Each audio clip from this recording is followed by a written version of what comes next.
Baik, kami persilakan untuk duduk kembali. Kepada suhu, waktu, dan tempat kami persilakan.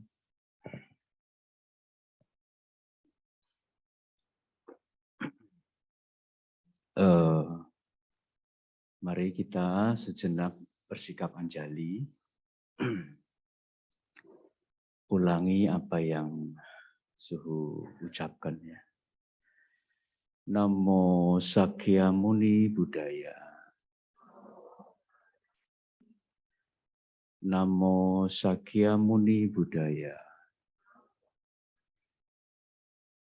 Namo Sakyamuni Buddhaya. Selamat pagi, Namo Buddhaya.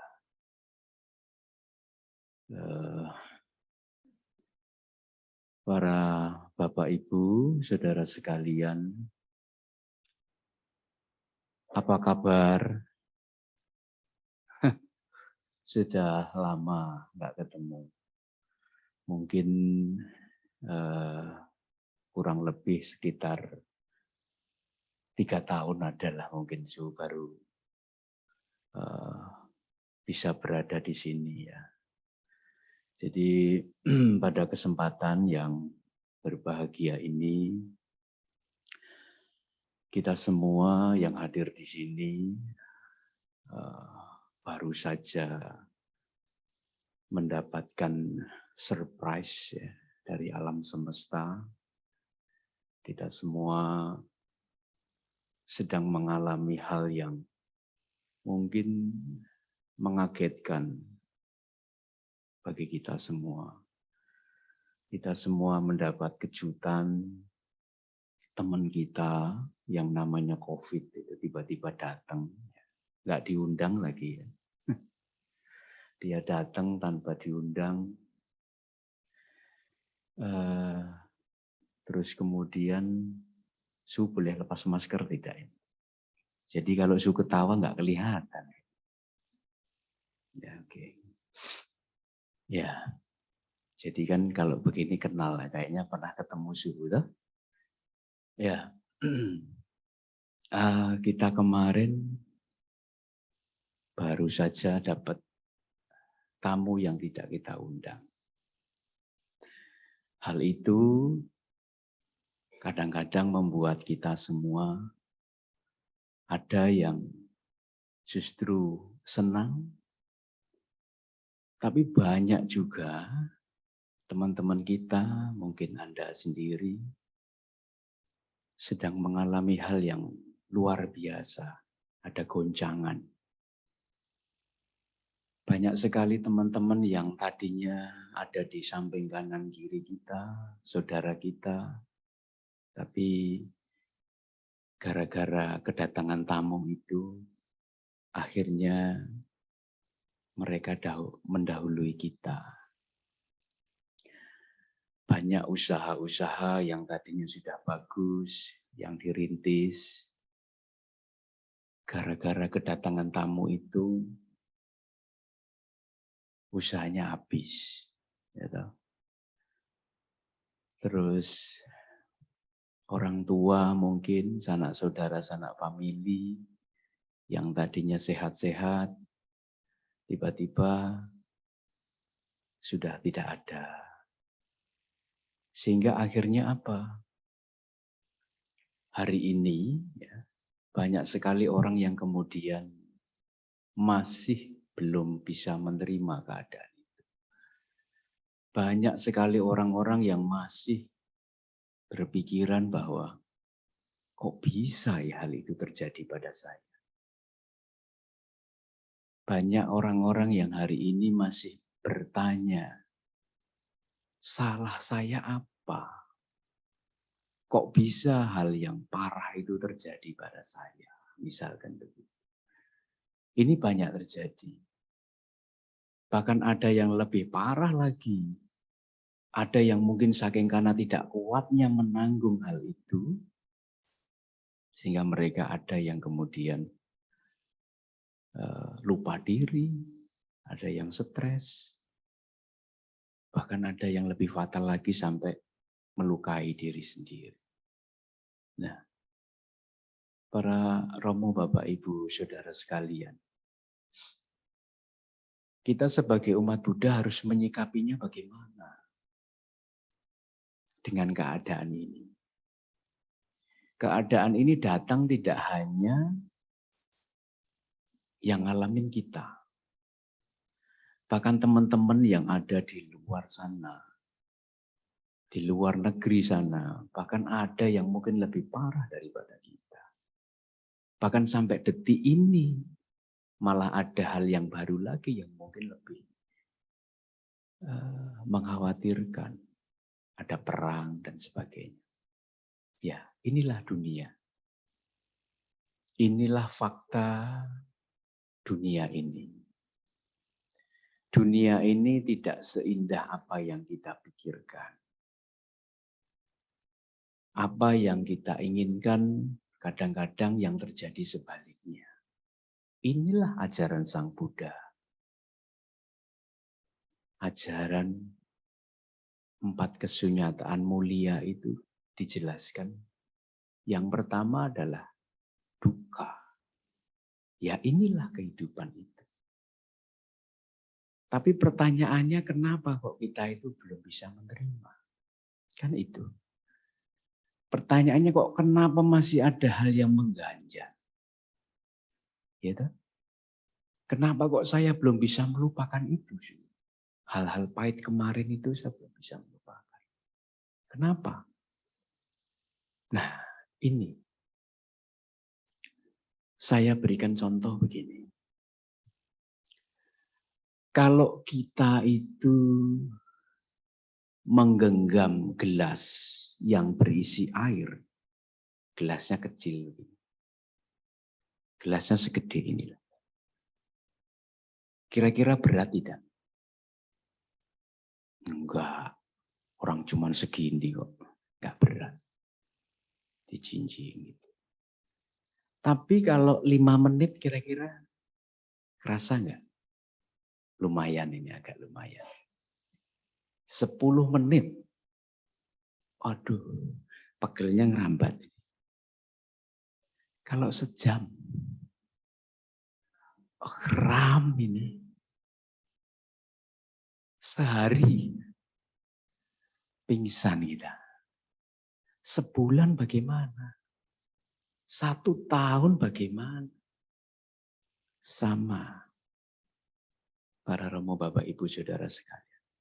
Selama Anda masih menggenggam, masih memikirkan hal-hal buruk itu, sama. Anda nggak segera meletakkan beban itu, sama. Maka semakin lama semakin berat. Tambah stres lagi. Maka tak kala kita sudah paham teori itu, kita harus segera buru-buru untuk segera melepaskan kemelekatan kita terhadap hal-hal yang tidak baik itu. Nggak gampang. Teorinya gampang, tapi prakteknya susah. Betul. Tapi kalau sudah ada teori kan sebenarnya sudah ada satu solusi. Tak kalau solusi itu tidak mempan kepada Anda, bukan berarti solusi itu tidak bagus. Ya. Tapi mungkin solusi itu belum tepat Anda praktekkan. Anda belum bisa tahu caranya benar-benar meletakkan itu bagaimana. Kan begitu. Itu aja sebenarnya. Sama. Zaman Sang Buddha dulu, tak kala ada Buddha membabarkan Dharma, murid membabarkan Dharma, kan dijelaskan dalam sutra. Setelah mendengarkan Dharma Sang Buddha, ada 5.000 umat-umat mencapai pencerahan. Anda ini duduk di sini sudah berapa tahun, tak tanya. Cerah nggak kira-kira? Kok belum cerah-cerah ya, Su? Ya karena kita tidak tahu esensi itu. Kok tambah ruwet ya? Bukan berarti pencerahan itu tidak ada. Tapi Anda belum nyampe ke sana. Gitu loh. Ya sama. Jadi yang paling pertama yang harus kita lakukan adalah Anda letakkan beban itu. Loh, gimana mau meletakkan wong kalau tidur aja saya masih kepikiran terus kok. Bahkan malah nggak bisa tidur gara-gara kepikiran itu kok. Kan gitu. Ada loh orang kalau sampai sudah kena stres itu. Dari sore itu sampai pagi nggak tidur. Jadi otak ini terus saja berputar. Yang dipikirin cuman itu saja diulang-ulang lagi. Itulah kita. Nah, kenapa bisa begitu? Kan ini pertanyaannya ini. Ini problem kita ini. Kita harus ada solusi.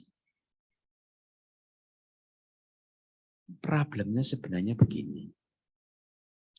Mesin itu, motor itu, kalau dihidupkan waktu kita naik motor begitu, misalkan jaraknya sini ke Cilincing itu kira-kira aman nggak mesinnya? Aman ya? Oh, motor biasalah dipakai orang sini Jogja aja kadang bisa, ya toh? Aman ya? Deal ya? Aman. Tapi kalau mesin motor itu Anda nyalakan dan nggak Anda matikan sebulan, apa itu? Antara mati kehabisan bensin atau meledak karena gosong, kan gitu. Sama. Pikiran kita itu sebenarnya kayak mesin itu yang terus berputar begitu. Jadi kalau Anda tidak bisa mematikan mesin itu, ya lama-lama lowbat juga. HP saja sama. Sama seperti itu. Maka kita harus bisa kadang-kadang menghentikan putaran daripada pikiran kita itu. Gimana caranya sih? Meditasi. Makanya agama Buddha itu adalah agama yang ajarannya ditekankan mengenai meditasi. Meditasi itu adalah salah satu cara supaya kita ini bisa mengendalikan pikiran, mengontrol pikiran kita, supaya nggak lepas kontrol. Kapan waktu kita mau pengen dia berhenti, dia berhenti. Kapan waktu dia itu berjalan, berjalan. Nah, pertanyaannya sekarang, kira-kira hari ini sudah meditasi belum? Sudah? Barusan ya. Tadi pagi bangun tidur sudah belum? Belum. Kemarin pas waktu nggak ke wihara ada meditasi tidak? Problem kita tuh itu. Meditasi kalau pas lagi ke wihara. Lah delalahnya ke wiharanya seminggu sekali. Malah ada yang setahun sekali. Jadi kalau pas Waisak aja itu datang. Keren itu. Jadi meditasi hanya setahun sekali, bayangkan itu. Kalau misalkan mesin itu nggak pernah dibersihin, kayak apa wujudnya? Meditasi itu sebenarnya merefresh. Kalau Anda itu ada apa namanya, laptop, ada fresh begitu, atau HP juga ada kayaknya sih. Jadi dibuang ini sampah-sampah ini direfreshing gitu. Itu sebenarnya gunanya meditasi.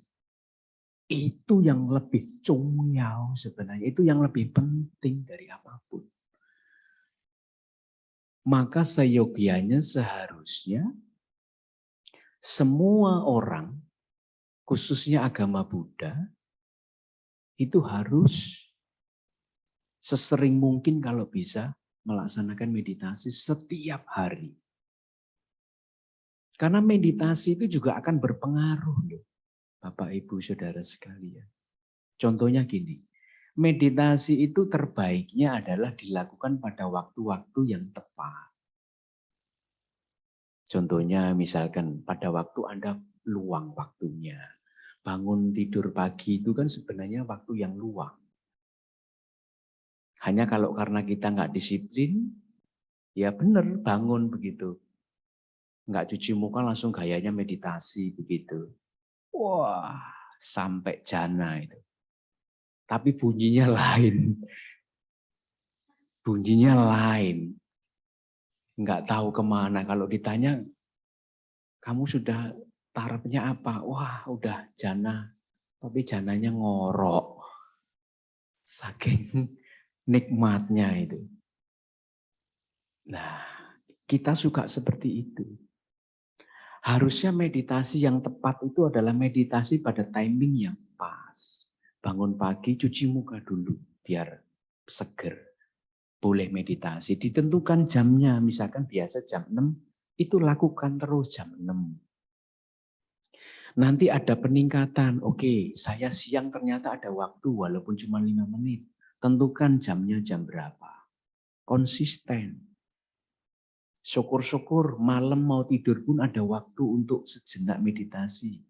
Loh, meditasi itu bagus memang, panjang waktunya. Tetapi tak kalah nggak ada waktu sebentar pun sebenarnya sudah efeknya bagus. Karena ya itu tadi, merefresh gitu. Anda kan kadang-kadang lupa untuk itu. Bahkan kadang-kadang sama napas Anda kan Anda lupa nariknya ini. Coba kalau misalkan tarik napas itu gimana? Cuman begitu saja. Tak kala Anda embel-embel yang Anda kasih labelnya di dalam pikiran Anda, itu akan benar-benar terjadi. Contohnya gini. Semoga kemarahan lenyap. Oh, tarik napas. Kencang buangnya. Itu marah yang Anda kasih label selama ini. Itu hilang benar-benar. Saya tak tanya, marah itu warnanya apa? Nggak ada tuh. Anda sendiri yang bikin-bikin. Oh, kalau seperti ini tuh marah wujudnya. Itu labelnya dari kita. Oh, kalau jealous ini yang model begitu. Yang melabeli ya kita. Jadi kalau pasangan Anda, pacar Anda sedang berjalan, itu tanda-tanda mau menuju jealous. Cemburu. Wujudnya apa? Ya kayak gitu. Kita bisa ngerasakan, tapi kalau suruh gambarkan, coba gambarkan cemburu itu kayak apa. Nggak akan bisa. Marah itu kayak apa? Keluh kesah, kesedihan, ratap tangis itu wujudnya kayak apa? Paling-paling kan Anda cuma ngambil global. Ya sudah kalau sumpek, mentok, nangis. Nah itu tak paling. Tapi Anda harus pelajari bahwa sebenarnya label-label itu ya kita sendiri yang melabeli. Sehingga tak kala bentuk-bentuk pikiran itu kemudian sudah kita ciptakan, Anda punya panca inderanya itu kontak dengan objek, muncullah wujud-wujud yang sudah Anda labeli tadi. Sering saya contohkan misalkan, ada orang naik motor dengan kecepatan 100 km per jam. Wueng begitu di depan Anda. Respon Anda apa? Wah, pasti marah itu. Apalagi suara yang knalpot racing itu. Itu pasti Anda mau tidak mau itu akan ngumpat di dalam. Ya enggak kira-kira, jujur saja. Iya dong. Tapi pertanyaannya ini misalkan, ada kasus yang sama. Yang 100 km per jam. Tapi yang numpain itu adalah pacar Anda. Pasti beda ini pandangannya bagi si cewek. Wow, keren. Kasus yang sama, momen yang sama, motor yang sama, racingnya yang sama, tapi beda dalam berpikir kita. Itu namanya mata ketemu objek. Kemudian Anda menyimpulkan dalam bentuk-bentuk pikiran. Yang label-labelnya sudah Anda tulisi tadi. Marah, jealous, keluh kesah, kesedihan, stres. Tambahi kalau anak sekarang, galau lagi. Galau itu kayak apa wujudnya coba? Su sedang bertanya dalam hati kadang-kadang. Galau itu yang mana ujungnya? Jadi itu semua nggak ada, tetapi itu kita ciptakan masing-masing. Kalau sudah kita ciptakan, tubuh kita itu modelnya itu kayak barang tulisan kosong kemudian ditulisi. Sekali Anda tulisi, sekali Anda anchor. Nanti ada muncul bentuk-bentuk yang begitu otomatis. Maka tak kala ada hal-hal di luar sana yang mengejutkan kita, kadang kita bisa shock. Kadang kita tidak menerima keadaan itu. Itu dimulai dari hal-hal itu. Dimulai dari kita sendiri. Nah sekarang kita harus bagaimana Suhu kalau mau menghadapi segala sesuatu ini. Keadaan ini. Jawabannya satu sebenarnya. Kita harus berterima kasih dengan keadaan ini. Ini jawaban hebat itu. Coba ulangi lagi. Kita menghadapi masalah ini harus bagaimana? Jawabannya adalah kita harus berterima kasih dengan semua keadaan yang terjadi. Karena semua yang terjadi itu yang terbaik untuk kita. Nah, ini pasti masih ada yang nggak bisa, susah, nggak terima ini bahasa itu. Oke, kasih gambaran sebuah cerita. Mungkin cerita ini pernah Anda baca. Di satu tempat ada seorang raja yang dia itu memiliki hobi berburu. Nah, ini ada yang pikirannya kemudian mulai inget-inget, kayaknya ini ceritanya sama. Ada itu tulisannya di kepala itu kelihatan. Jadi ada seorang raja yang memiliki seorang kebiasaan berburu. Dia itu punya satu penasehat, ulung. Singkat cerita mereka sedang berburu di satu tempat. Nah, kalau namanya berburu kan biasanya memanah tuh ya. Nah, memanah begitu. Nggak tahu kenapa si raja ini entah memang waktunya atau bagaimana, dia dapat kemalangan. Dia manah begitu, buruannya yang dipanah udah kayaknya pas begitu, dilepaskan begitu, panah ini tidak meluncur ke buruan. Lah malah nancep di jempol.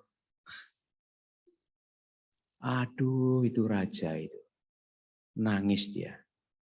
Jadi sudah ngepasin begitu, nggak taunya bukan masuk di ngenain buruannya malah nancep di jempol sampai terluka parah jempol. Karena gara-gara panah itu kan biasa dikasih racun. Jadi karena racun itu akhirnya mau tidak mau tangan ini harus diamputasi.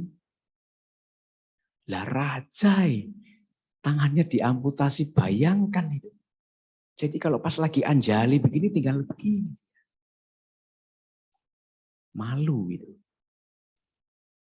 Dia nggak terima dengan keadaan itu. Dia berontak. Kok bisa ini? Saya kena hal seperti ini. Saya ini raja loh. Saya ini adalah orang yang dihormati semua orang loh. Kok saya bisa kena sial seperti ini? Penasehat yang bijaksana bilang apa? Karena dia juga bingung tuh mau jawab apa. Dia ngomong begini.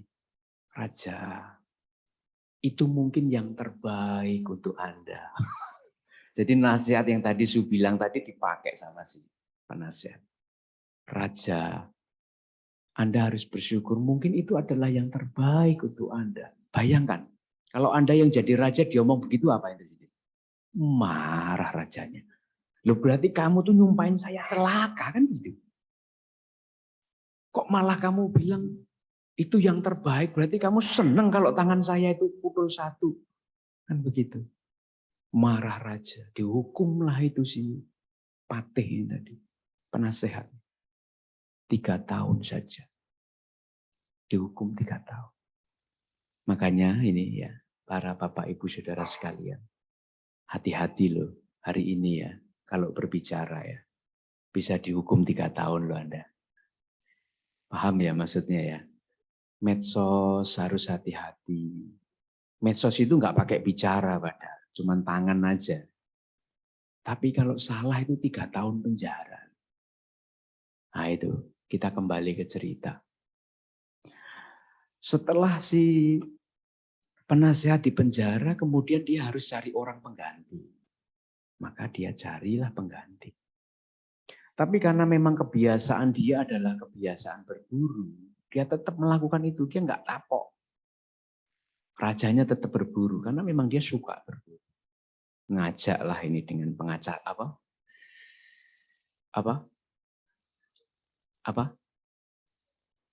Hah? Maksud suhu itu supaya umat-umat itu juga ngeh sama suhu gitu loh. Jadi kalau jawabannya prajurit kan salah berarti nggak mendengarkan suhu. Apa tadi? Penasehat. Penasehat baru diajak sama dia berburu. Nah, nggak tahu mungkin karena memang karma buruknya muncul.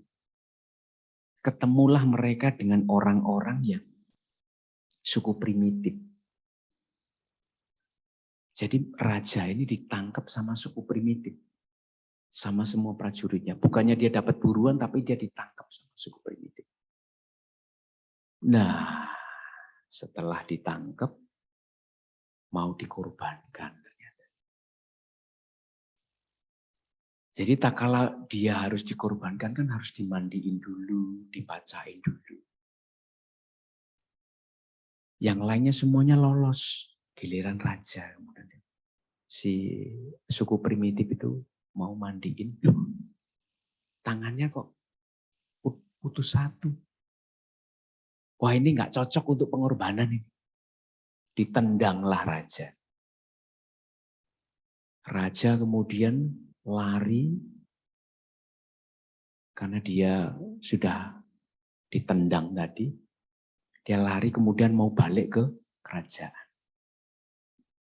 Singkat cerita prajurit sama penasehat baru tadi mati dikorbankan. Raja masih bisa selamat karena tangannya putus. Loh dia ingat dong kemudian. Lah, penasehatku yang tak penjara 3 tahun apa dong gitu. Nyesel dia. Apa yang beliau bilang benar berarti. Saya harus bersyukur, itu yang terbaik untuk saya. Jadi ternyata tangan putus itu ya terbaik untuk dia. Loh kalau tidak dia ya harus mati. Dikorbankan. Maka dengan sikap dia balik ke kerajaan. Itu lepaskan penasehat yang kemarin saya penjara 3 tahun. Penasehat kemudian keluar, dia langsung bersujud itu, berterima kasih. Thank you. Karena kamu nyawa saya selamat. Dia ceritakan semuanya. Penasehat itu kemudian apa? Wah, enggak raja. Saya yang harus berterima kasih. Kalau saya enggak raja penjara 3 tahun, saya yang kepenggal hari ini. Loh iya dong. Nah itu tadi penasehat yang baru mati. Jadi malah akhirnya si penasehat yang 3 tahun di penjara pun berterima kasih pada raja karena dia di penjara. Kalau tidak dia pun yang harus mati. Inilah para Bapak Ibu Saudara sekalian. Terkadang keadaan yang terjadi pada diri kita mungkin lebih parah dari hal-hal itu. Tapi percayalah, apapun yang terjadi pada diri kita itu sebenarnya yang terbaik. Kok bisa begitu? Iya. Di dalam sutra kan disebutkan, di Abhidhamma dijelaskan. Aku terlahir oleh karmaku, berhubungan dengan karmaku. terlindung dengan karmaku. Apapun perbuatan yang aku lakukan, akulah yang akan memiliki karma itu, menikmati akibat itu. Jadi tidak ada hal di dunia ini yang tidak mungkin tidak berkaitan dengan masalah yang dulu kita lakukan. Karena kemungkinan besar di 75%, 80% kita ini bisa kumpul, bisa mendapat rezeki, bisa berada di mana.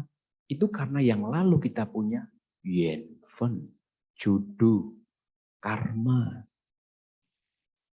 Jadi kalau Anda ketemu ya, suami dengan istri ketemu ini bukan hanya sembarangan. Ini adalah jodoh. Maka sarankan kepada para bapak-bapak. Kalau di rumah nanti ibu-ibunya itu suka ngomongnya wak. Ngomong sama dia. Ma, terima kasih. Loh, begitu. Berarti karma buruk Anda itu sudah berkurang. Gitu. Kalau Anda nggak punya karma buruk, nggak mungkin ada wek-wek di samping Anda. Saya jamin. Wek-wek itu ada karena itu dulu Anda pernah juga mungkin ngewek-wek orang lain. Sehingga hari ini ada hal seperti itu. Jangan menambah karma buruk deh. Karena kalau kemudian Anda terpancing, kemudian Anda emosi, itu terjadi karma baru. Kan begitu. Begitu juga ibu-ibu kasih tahu ya. Kalau bapak misalkan datang, ya, kemudian tiba-tiba pakaiannya dibuang begitu saja, sepatu dilempar sampai atas lemari misalkan. Anda jangan kemudian begini, wek, jangan. Bilang terima kasih suami. Loh, itu juga bagian dari karma yang harus Anda bayar loh. Anda nggak akan bisa lari dari itu. Mau Anda bilang protes sama dunia ini pun nggak bisa. Maka sebenarnya di dalam kehidupan rumah tangga, masalah itu terjadi karena Anda nggak tahu solusinya. Karena Anda nggak tahu sebabnya yang lalu sehingga hari ini Anda protes dengan keadaan itu. Kan gitu. Tapi kalau Anda misalkan bisa melihat yang lalu. Misalnya, oh saya ini sekarang celaka. Ini gara-gara saya itu dulu sangat jahat dengan orang. Maka Anda kemudian, oh ya wis, saya nggak akan mungkin mengulangi lagi. Vegetarian itu juga ada ceritanya. Dulu zaman Sang Buddha, ada seorang biku yang sedang berpindah patah. Biku itu memiliki kekuatan supranatural. Dia bisa melihat kehidupan yang lampau orang-orang. Suatu saat dia sedang berjalan pindah patah ke satu kampung. Tiba-tiba di depan rumah itu ada orang, ya, suami, istri, anak itu, mereka sedang makan makanan yang bernyawa. Ada yang suaminya sedang makan ikan. Sekeluarga itu sedang makan ikan. Kemudian si petapa ini kemudian jalan di depan dia. Tiba-tiba ada sebuah pemandangan yang muncul di dalam pandangan. Oh mitoh. Ternyata begitu. Kenapa? Ternyata ikan yang orang itu makan itu adalah papa mama mereka yang lalu, kelahiran yang lalu. Istrinya sedang memakan itu anaknya dalam kelahiran yang lalu, yang nggak beruntung kemudian terlahir menjadi ikan. Anaknya sedang makan ikan itu ternyata temannya yang lalu yang dia makan. Kok bisa begitu? Ya. Apalagi bagi Anda ini yang suka di restoran. Kemudian ikannya itu masih berenang. Anda tunjuk. Ikan yang mereknya A111. Itu Anda sudah berkonfrontasi dengan ikan itu. Karena ikan itu secara tidak langsung akan melirik Anda. Oh, awas. Pada kelahiran saya selanjutnya, saya akan menjadi anak kamu yang akan ngerongrong kamu. Ya begitu sebenarnya karma ini. Jadi Anda jangan pusing kalau anak tiba-tiba ngerongrong Anda. Nggak usah nyalain sekolah, nggak usah nyalain tetangga, nggak usah nyalain Pak Guru. Apalagi nyalain Bante, suhu. Jangan ya. Wah suhu nggak bener ngajarin, jangan ya. Itu karma berat. Jangan. Karena sebenarnya itu yang terjadi. Jadi yang lalu Anda punya utang, yang harus ini Anda bayar dalam wujud anak Anda. Kok bisa? Ya wajar, karena nggak semua anak kan nakal. Ada anak yang baik sekali. Itu menandakan bahwa yang lalu mungkin itu adalah teman-teman yang hari ini kumpul bareng. Seperti itu. Seperti hari ini saja ya para Bapak Ibu. Kita ini bersama ini sedang membangun karma jodoh baru. Kalau tidak, suhu ada di Lampung hari ini di sini ke sini. Anda entah dari mana ketemu hari ini. Yang mungkin ada yang pernah ketemu dengan suhu, tapi ada juga yang mungkin baru bertemu sekali ini. Itulah Yen Fen jodoh. Kita nggak bisa lari dari Yen Fen jodoh. Nah, intinya, para Romo, Bapak, Ibu, Saudara sekalian, kita harus selalu bersyukur dengan apapun yang terjadi pada diri kita. Mau itu seburuk apapun, itu punyamu. Nikmati saja. Badai pasti berlalu. Yang menjadi masalah adalah orang itu tidak kuat dengan teguran-teguran yang muncul, sehingga dia kadang-kadang melukai diri sendiri. Itu sebenarnya seperti itu. Tapi kalau Anda bertahan, Anda tetap fight, masalah pasti akan berlalu. Saran suhu, ya, sekali lagi, Anda juga perlu berterima kasih kepada diri kita. Pernah nggak Anda berterima kasih kepada diri Anda? Aduh suhu boro-boro, kan begitu. Iya toh? Nah, mulai besok sebelum tidur, ya, katakan pada diri Anda. Kaki, gitu. Kayaknya janggal ya, tapi ya harus begitu. Kakiku, kamu sudah menemaniku sekian puluh tahun. Cc ya. Tangan, kamu sudah banyak membantu saya. Thank you, makasih. Mata, kamu sudah memberi penerangan sama saya. Terima kasih. Semuanya sebutin aja. Hidung, mulut, kuping, badan jasmani. CC, terima kasih udah membawaku sampai hari ini. Karena dengan begitu, terus kemudian Anda memaafkan diri Anda, itu akan timbul semangat baru. Nah, kalau Anda ada masalah, bilang, oke, kamu hebat kok. Problemnya kita adalah, Anda kadang-kadang itu suka mencaci diri sendiri. Aku ini bodoh, aku ini nggak bisa. Itu kan menyumpahi diri sendiri. Aku ini bodoh, aku ini nggak bisa, aku ini pengecut, aku ini apa. Jangan. Dirubah kata-kata itu. Apa? Udah terima kasih semuanya itu, kemudian ngomong, ya, aku ini the best. Aku ini yang terbaik. Aku pasti bisa melalui semuanya. Aku ini kuat. Ya, tapi bukan berarti akunya ini kemelekatan aku loh ya. Maksudnya ini adalah supaya supporting diri kita, supaya kita semangat lagi, bangkit lagi. Lakukan itu tiap hari, maka itu akan luar biasa. Maka besok pagi Anda bangun dengan dunia ini sebenarnya indah. Yang tidak indah itu karena Anda nggak bisa menikmati dunia ini.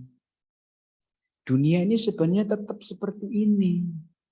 Ya, tetap ada angin yang sepoi-sepoi. Hanya mungkin ada perubahan 1-2 di kanan kiri. Yang tidak bisa menerima itu adalah mindset kita. Semuanya sudah berjalan apa adanya. Makanya Yesus selalu bilang, tak kala Anda punya negatif thinking sama orang, yang jahat sebenarnya adalah diri kita. Tak kala Anda masih punya niat jahat sama orang, berarti yang buruk adalah kita. Karena itu muncul dari pikiran kita masing-masing niat itu. Ya. Jadi sayangi diri Anda. Berterima kasihlah kepada badan Anda yang sudah membawa Anda sampai hari ini. Kalau yang sakit, bilang saja. Misalkan sakitnya ada di mana nih? Ada yang sakit di mana coba? Mumpung ada suhu ini. Misalkan sakit apa ya? Jangan yang berat-berat lah. Kalau jantung itu berat. Ginjal juga berat. Apa yang ringan? Sakit kepala ya. Kepala kalau tumor, misalkan beginilah, sakit pegel misalnya. Nah, simpel. Ya, tapi kalau pegel kayaknya kurang ampuh. Ya udah. Misal kita punya penyakit masalah di ginjal. Karena ginjal kan ada 2. Sakit satu masih ada 1. Paling tidak. Nah, Anda kuansyang di situ. Anda jangan marahin ginjal Anda. Karena semakin kita memarahi diri kita, semakin kita memperburuk kita, itu sebenarnya secara psikologi malah akan membuat drop tubuh Anda. Jam berapa?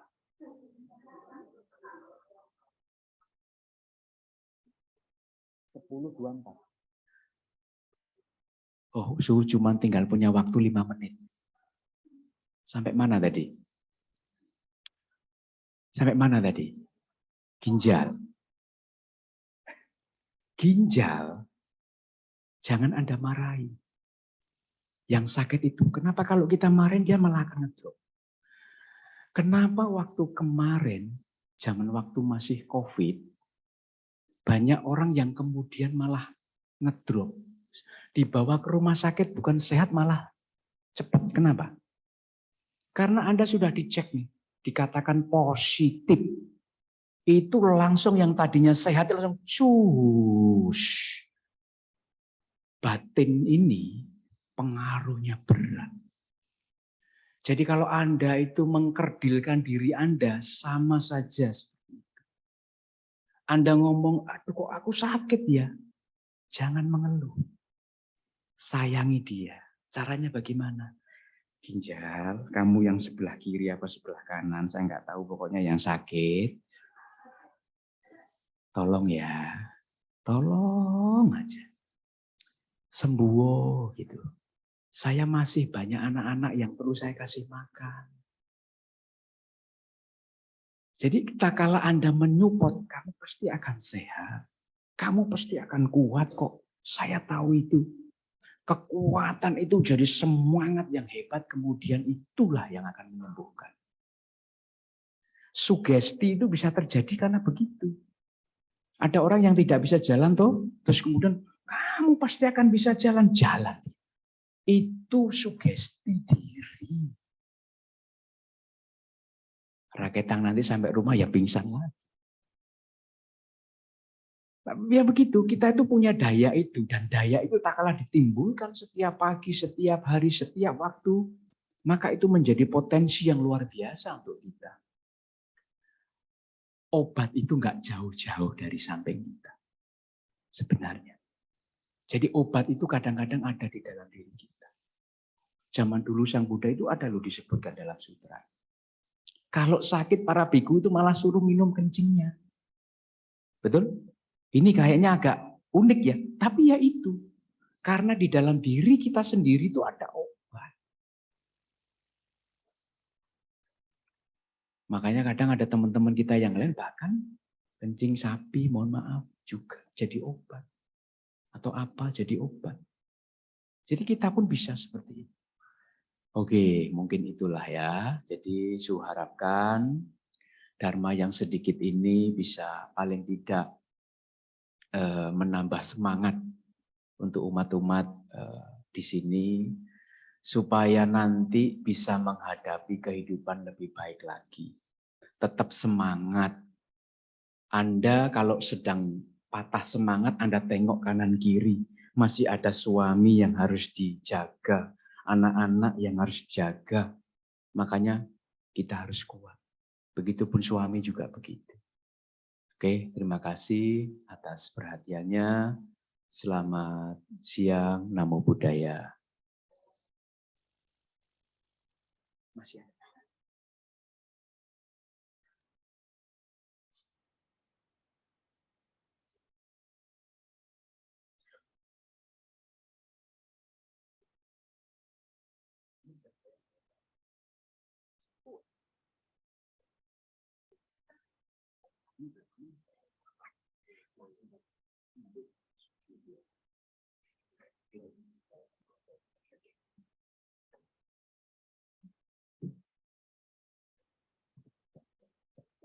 Baik, demikian ceramah Dhamma yang telah disampaikan oleh Suhu Duta Smriti. Karena waktunya sudah siang, Suhu ada acara lagi selepas ini di Wihara Lo dan Ancol, maka kita langsung aja masuki sesi tanya jawab. Jadi bagi Bapak Ibu yang ingin bertanya secara langsung, secara lisan, kami persilakan terlebih dahulu, angkat tangannya aja. Kita batasi satu pertanyaan aja. Untuk pertanyaan tertulis, apakah ada? Itu ada yang tunjuk jari. Sekali lagi, bagi Bapak Ibu yang ingin bertanya secara lisan, kami persilakan kita batasi satu pertanyaan aja.